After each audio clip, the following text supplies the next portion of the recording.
Hi there, I wanted to make a video about hyperacusis and tinnitus and insomnia. After having these conditions for many years, you hopefully find solutions other than just wearing earplugs. So I wanted to talk about a few things that I do to help myself. First of all, if you don't know what hyperacusis or tinnitus or insomnia are, don't bother asking a doctor because they won't tell you. There's lots of information on the internet about these things. Basically, hyperacusis is everything sounds very loud. Your nervous system is affected, and you, as a result of having tinnitus, or tinnitus, which is ringing in the ears or sounds in the ears, and hyperacusis, which makes you your hearing hypersensitive, you often have, people like me often have trouble relaxing and falling asleep.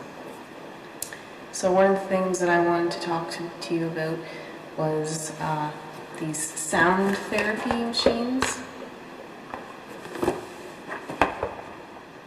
Now where I live in Ontario, Canada, and there aren't a lot available, and so I wanted to show you the two most widely available sound therapy machines that you can get and explain why one is better than the other.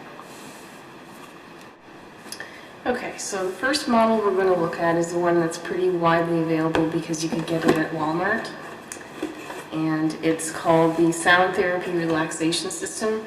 It's either silver or white. It's about $20. It has a lot of features on it.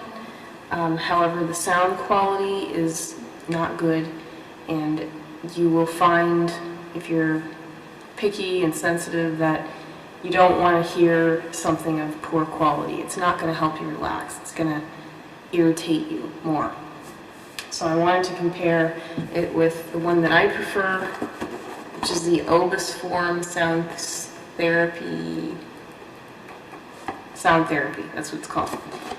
This one is expensive. It was $32, but it's worth it because it puts you right to sleep. It did with me anyways, and almost nothing does.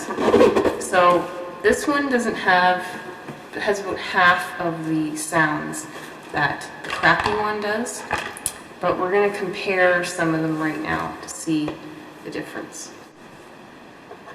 So right now we're going to listen to the ocean waves.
volume control is really good because if you're laying in bed, you can just the volume control is really good because if you're laying in bed, you can just kind of the volume control is really good because if you're laying in bed, you can just kind of stretch your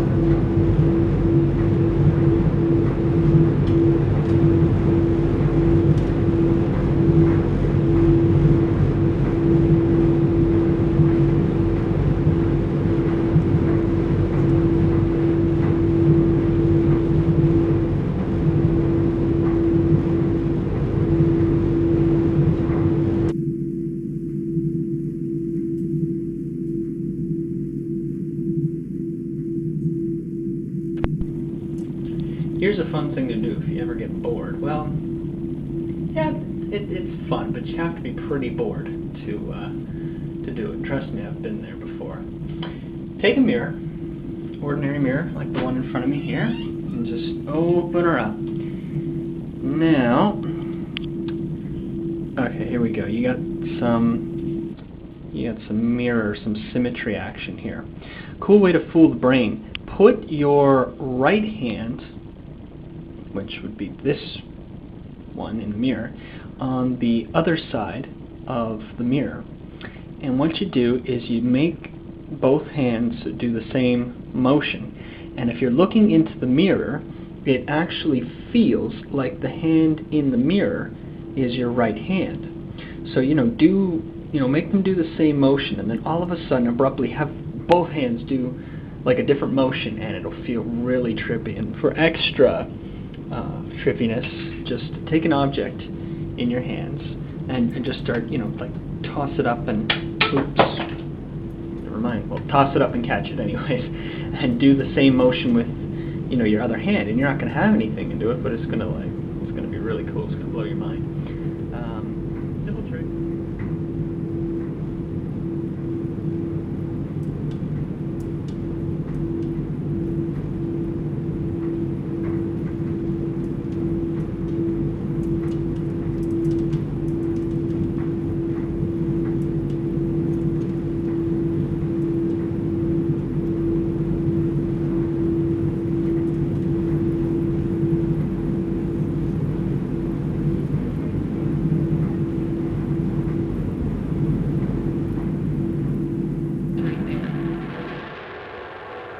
But you might notice this is not relaxing. It sounds like a bomb. It sounds like bombs going off. It sounds like World War II. Not good.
So this is obus form. Sounds a lot nicer, I think.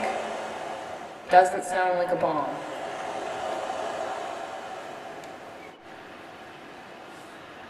This is obus form's rain.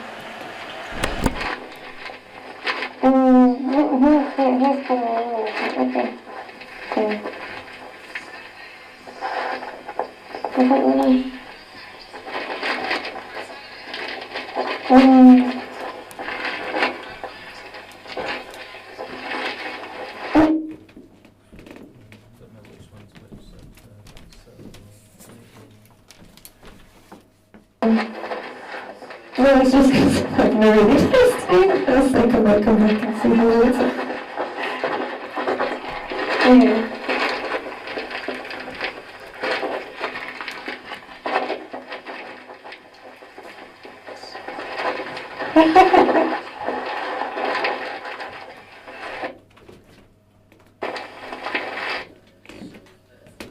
Yeah.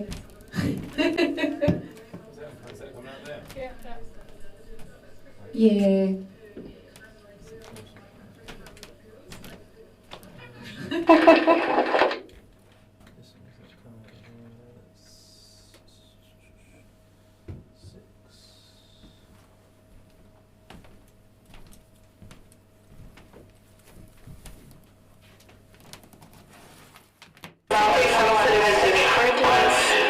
It might be nice to do something with the recordings or kind of Yes, the orange. make them into another thing.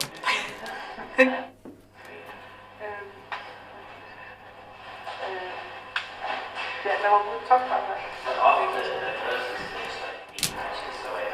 I think the idea is also if we are kind of I'm assuming, Rob, you know that too. Also, we're asking everyone that we can use it anonymously, but if you want a copy of it, you can get that. Then they can use it. What, you mean that completely And if we end up doing something more particular with it, we'll just talk to everyone and sort of ask, and they would be acknowledged in it.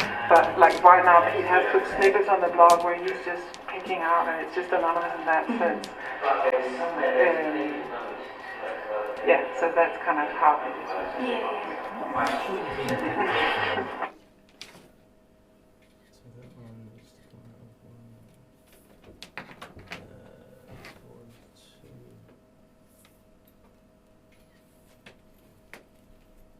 Did anyone send Catherine a picture of the last time you did this?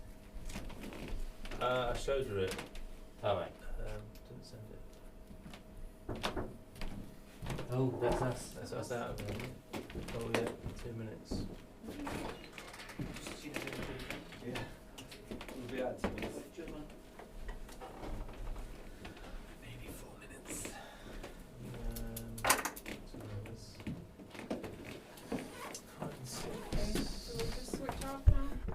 That's my one thing. So that's 3, 4, and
The loop is not noticeable, whereas in this one,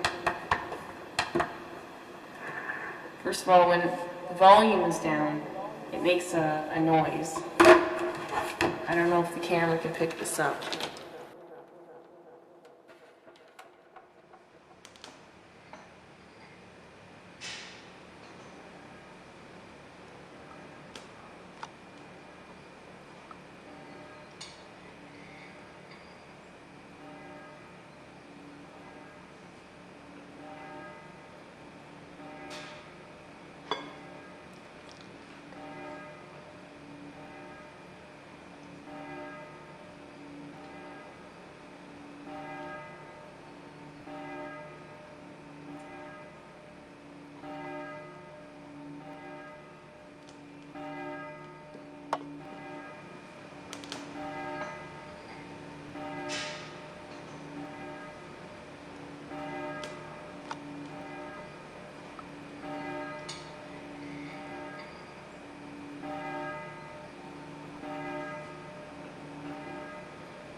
things I use this for is if you're living in a place where you have a lot of noise from neighbors or outside, like airplanes, traffic, trains, that sort of thing. These are really good to have. I wish I had more than one. I would put them in every room in my house because it really does help to buffer out some of that extreme noise. Other things that people do with hyperacusis are carry around earplugs, which, you know, makes things a little bit more bearable, or wear an iPod. And some people will say that putting things in your ears is not good for you, but you have to be able to function when you go to the house, and if you have hyperacusis to that degree, you might want to overlook that and just try to maintain some of your ability to go out of the house without being too irritated. Then there's other things that you can do solving problems around the house. For example, the refrigerator bothers me a lot, so I bought a used small freezer and I put it in the basement. Some people that live in apartments might not be able to do something like that, but it's an idea where I keep food in the freezer, but my refrigerator is off, is unplugged, and I put dairy products in the freezer, which is the upper part of my refrigerator, and the rest of my food goes in the bottom, vegetables, that sort of thing. I freeze large tubs of ice in the freezer overnight. Every single day I take the ice and I put it in the refrigerator. So what I've made is an ice box. And you just have to make sure that any bio products, any products that were from animals, like meat or dairy products or eggs, should really be kept in a smaller, colder space. So those are just 3 examples of ways to help you cope with hyperacusis and tinnitus, and I hope that people out there like me can get creative and think of more ideas and share them on YouTube, because there's a lot of people out there looking for solutions for these problems, which pretty much make people want to commit suicide because they ruin your life, and they're not seen as a disability, but they really are debilitating. Often people like me can't even read because we can't concentrate or relax or sleep. So just remember this guy right here, Obus form, good, okay? This one for people that can't afford the $32 or are less fussy.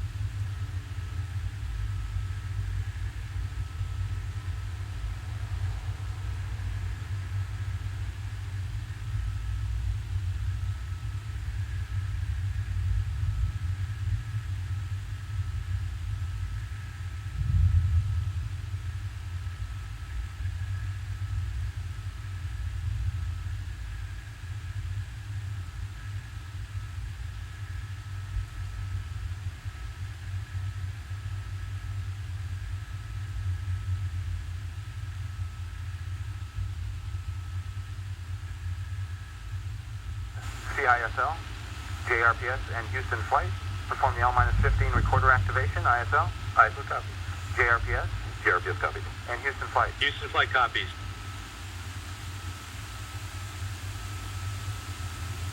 TLT OTC.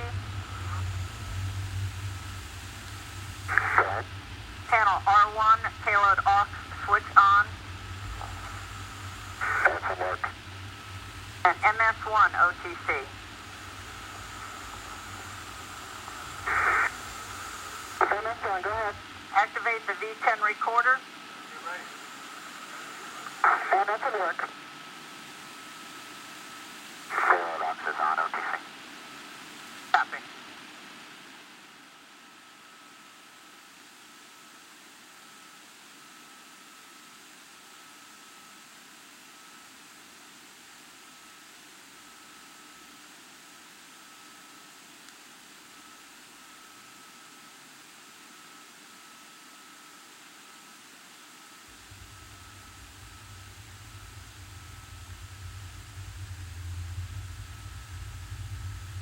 And attention all personnel, this is the NTD conducting the launch status check. Verify ready to resume count and go for launch. OTC. OTC is go. TBC. Tank and booster go. TTC. TTC is go. LPS. LPS is go. Houston flight. Houston flight, if you pull me at the end, I would appreciate it. Stand by. Yes, sir, we'll pull you later. Mila. Mila is go. STM. STM is go. Safety console. Safety console is go. SPE. SPE is go. LRD. LRD is go. SRO. SRO is go. You have a range clear to launch. And CDR. CDR is go. And Launch Director NTD, our launch team is ready to proceed with the exception of Flight, who still needs a little bit more time to make his evaluations on RTLS weather. I copy that. I'll do my polls this time. KFC Chief Processing Engineer, verify no constraints to launch. No constraints. Thank you, Steve. KFC Safety and Mission Assurance. Safety and Mission Assurance is go, Mike. Thank you, Terry. Payload Launch Manager. Hey, Mike, on behalf of the ISS ground processing team, I want to say thanks to you and the shuttle team. It's been a great partnership, and we are go. Thank you, Bill. Appreciate that. Range weather. Launch weather has no constraints to launch. Thank you, Kathy. Atlanta Flow Director. On behalf of the ISS and KFC Civil Processing Team, we are go. Thank you, Angie. Ops Manager. See, Mike, wait to get final go from flight here. Let's hear what he says, and we'll get back to you. Copy that.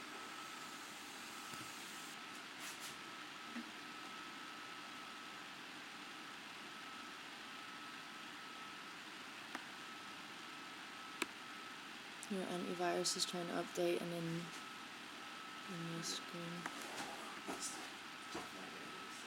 Cancel.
We'll get you going here in a couple of minutes. NTD, Houston flight on 212. Correct, Mike? For the record, I'm go. So I just deleted the last voice memo of my diary for the day when I filmed my cactus, the filming the cactus and the corner of the bath and sync with the plug with the razor falling into the plug hole. This was the only thing I did today of any note. In between that, I managed to upgrade my bass, my command bass. I needed 75,000 red mercury points. Before doing that, I had to level up each of my red mercury storage units and also the 3 of my red mercury mining outfits as well, so that would then give me enough space, because I only had space for like 50,000 red mercury points before, but now they've all upgraded, which means I could now finally upgrade the command base. That took a lot of work. In between doing that, it sort of mines itself, and that just takes time, just waiting, collecting the cells, and then enter a few battles where you can actually gain more points, and then also upgrade things a bit more quickly. A day, and then after that I'd film the cactus.